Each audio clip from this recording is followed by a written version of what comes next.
We were talking to Tucker Kraft a little while ago, and he was talking about that you had him watch some Mark Bavaro stuff. How did that come up? What'd he say? Well, I didn't ask him that part of it, but he talked about how he appreciated the history of, apparently Notre Dame played a game with the Giants, so I got to watch some Giants practice, and he thought he never really wanted to block a guy like Lawrence Taylor, so he enjoyed it and got something out of it. Yeah, I just think anytime young guys are interested in the position that they play, of guys that came before them, I think I asked them to Google Russ Francis as well, and guys that maybe Tuck reminded me of, and I think Tuck's going to be a great player, works extremely hard. His game gets better and better every week, and so just gave him a couple guys to maybe look up that maybe give him a little inspiration or something to look at, at the position that he played of guys that came before him. So I try to do it with a lot of guys. He's like the ultimate old school tight end. Well, for me, I grew up big Giant fan, and Mark was big and physical and could be an end-line player, was a good receiver, and I can remember in one Monday night game, I think he carried 6 or 7 players, down the field. And so I just thought he was a good guy for Tuck to look at. Tuck, I think, fashioned himself as being an end-line player, but good receiver. He's played special teams well for us, and Bavaro did some of the same things also. So just give him a guy that maybe he could look at to give him a little inspiration. What's the challenge this week with the Vikings? Well, we in the 4 games I've been a part of with Minnesota, this is a good physical special teams unit. They blocked a punt already this year. They got a punter that can direct the ball and hits big balls. The rookie kicker's playing really well. So it's it'll be a challenge and to take advantage of the ops that we get, and again to protect the punter. There's been a lot of really good rushes going on around the league. Some new things that have been coming to the forefront. Some new formations depending on the distance you have to get a first down. They've had 2 successful fakes a year ago that we got to prepare for, and where they are in the field and how we're going to line up to it. So they're a challenge. They're a challenge because I think they're coached really well. And I think, like the rest of their team, they're a physical bunch that can really run. What do you think the field goal operation has been, not just the kicker, but just the whole operation? Yeah, I think the operation's actually been really good. Snap and hold's been really good. Our times have been really, on point. They work hard at it, and hopefully that'll keep getting better, as well. So we're working with 2 different kickers throughout the week. We still have Alex with us, which has been a good thing for really all of those guys to keep getting the work. So I think that hasn't been an issue. Has Alex made strides since he's been here? He has. He had a good day again today. He had a good day last week, and his awareness of how things work is getting better as he goes. But I think they've done a good job of helping each other, of watching the film together, and trying to get a master's in themselves and things that they do well, and then things that they can correct. I think they've done a good job of helping each other.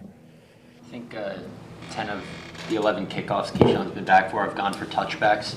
Does he have less freedom than in years past to take it out just because of the new rule? Well, I think I put him in a bad spot in Philly, taking that ball out. Back then we just thought we could possibly make a play. It was a bad alignment, and the ball was just really kicked really well. So I don't know when they're going to kick to him. I know that I think Minnesota's covered 3 to this point. I think they've covered 3, and I think they've returned 2 or vice versa. But there hasn't been a lot to him right now. We have to keep him from getting frustrated and getting discouraged. And also, when the ops come, hopefully we can get guys blocked. We're not really sure. We didn't block anybody in the first one in Philly. So, we're not really sure what it's going to look like when we do get our ops. But every time we go out there, we're trying to prepare, to get our blocks done. And hopefully we'll just keep making good decisions on the back end without him getting frustrated. Rich, in your career, how rare is it to see that pull and shoot get called? I was really excited to see it called, so that I can say. They've been they put out the videos throughout every week, throughout the league about things that go on and emphasis that they're going to make as the season progresses, and that was kind of one of them. I think you saw in the New England game, they got called for leverage on the outside between the tight end and the wing on a field goal rush. I can't remember the last time that was called. I think it's been called twice now in the last 2 weeks. So I think they're paying more attention to some of those details with some of the the tricks or the nuances that are going on in some of those critical areas, whether they pull the center out and run a pull and shoot in the A-gap, which happens a lot, or whether they're doing it now, on the tight end and try to pull the tight end out and let the jumper go through. So we get points of emphasis videos all the time about what they're looking at or what they see and what they're going to start calling. So it was a pull and shoot, and I'm glad it was called, obviously. Rich, do you think there's a number of teams that have gone with rookie kickers lately, including the Vikings and you guys and Rams, last year 49ers. Do you think it's just kind of a progression of some of the older kickers are coming out of the league, or do you think you're just seeing guys who are more talented than what you've seen in the past? Well, good question. I don't know if I've, thought of it like that. I mean, every year you go through the progression of the draft of who's coming out and where you feel like they fit, in the draft. I guess kickers, I know last year the 49ers took him early. They took him in the third round, and he's certainly proven them right. He's a good player. I think some of them are extremely talented, and they're asked to do some different things, kick some bigger kicks in college than they have been in the past because of the talent that they have. But I think you also see, it's hard to stay really, really consistent for a really long time at that position. The margin for error of your contact point is very small, and I know there's some kickers that are really good in our league that have, lately we're seeing them miss some kicks they don't normally miss, and then we're seeing a 65-yard field goal. And so I think it's always going to go up and down. I know they talk about everything from, moving the goalposts and moving the crossbar and all those different things. But you see that the kickers over time have gotten better and better and better. But I still think the margin of error is very small for them to stay consistent for a really long period of time. But I do think because of now the punter is now the holder, and you have a snapper that doesn't play a position, the ability for those guys to get the snap, holding, kick, the consistency of that has allowed guys, I think, also to get better. So, and when those kickers are pretty good players in college and they come into pro football and the hash marks now are closer and they have a much better angle to kick it, I think you see those guys having success early as well due to some of that angle that's been given to them in the NFL. Do most kickers have a little bit of a fade or a draw on their kicks, or is that not the case? I'd say it's probably accurate. A lot of those guys play golf. So, sometimes if a miss hit goes right for a righty, a lot of times they'll say they toed it. Their plant foot might be a little far away, and they end up on the end of their toe. And if they cup it, they come back and try to adjust and cup it. That's what gets that pulled, kind of across their body the other way. And that's what I mean by the margin of error of where they hit that contact point for those guys is just so small. So I think you're probably better off asking them, but you see it, and they're always playing to win. That's the other thing that rarely gets taken into consideration. It doesn't look like much sometimes on TV or feel like much when you're on the sideline, but the higher the ball gets in stadiums, the more the wind can affect it. So The reason I asked was it seems like this guy hits a really straight ball even when he misses.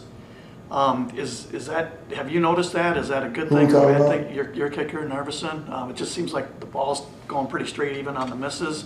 Is that uncommon, or is that a... No, I think, I've been around a lot of guys hit straight ball. Mason hit a straight ball, all the time, and Dan Bailey hit a straight ball. So, but again, it's you don't really think much about the ones that they make. It's like, what happened on the one that you missed, right? Did they know right away what they did so they can come back and self-correct quickly? I think that's really the thing of the really good ones, are how quickly can they self-correct after a miss? Or if they make one and it just kind of goes in there, what did they do for that to happen? Did the wind play a factor in that? Was it the contact point? I think the guys that can self-correct quickly are the ones that really know kind of what they're doing about their plant foot, about their line, trusting the line and hitting it. And I think that's one of the best things that Braden does, is that he has a good line, he trusts his line, and he hits the ball, So we're happy where he is as well, and hopefully we just keep getting better. Like you just said, you're happy with him. I mean, the penalty wipes out a miss. It would have been one miss in each of the first 3 games. That was kind of what Anders was going through, right, last year? Well, I think if you look early last year, it took a while before Anders missed a kick last year. 16 in a row early on. And So- then, but 10 out of the last 12 games, he had one miss, right? So how do you kind of, at what point do you start to say, okay, we need to, I mean, I'm sure you're saying it now, but we need to eliminate the one miss a game, right? Sure. We need to eliminate all missed tackles and eliminate all interceptions and eliminate all missed blocks and on and on and on and on, right? I've said that before. So we're happy with where he is right now. I think he gets a good line. I think he kicks the ball. We were real excited. He came back last week. I think it was that 48-yarder that he hit, you know. So his response to something negative kind of is what we're looking at as well. So, and I think he's done a good job kicking off for us. Do you think you were talking with Matt about the lack of returns for Keyshawn? I thought this was supposed to increase the number of returns league-wide, and it doesn't seem to be doing that to a significant degree. Do you think that there are more changes coming to this, maybe the 35-yard line for touchbacks? Because it doesn't seem like it's deterring touchbacks that much. Yeah, again, I think I said earlier in the year that they're going to, I guess, keep looking at it as the year goes on. I don't know if they'll make changes. I do know there were the most holds that were called in the first 3 weeks were called last week in the NFL on teams that actually returned it. There was one called against them on us, put the ball on the 15-yard line. So I think if you start looking at the drive start average after returns is the 28 or the 29, yeah, just, you know, pick your poison, right? You know, if your defense can start on the 30 and can be consistent, then that's pretty good for them. If you feel like, you know, that maybe your group is a little bit better than the group you're playing against and you want to do something with the ball to give them a chance to cover it, you know, I just think every week's going to be different. I do think when the weather changes, I think we'll see changes, especially here. You know, teams that play outside, teams that play in the weather, I think you'll start to see some changes. But there are teams that are getting better at some of these kickers putting the ball on the ground and doing some of those funky things with the ball, putting it in the corner and some of those things. So I do think we're going to see a progression of more returns as you get going, as kickers get a little bit better, and as the weather changes.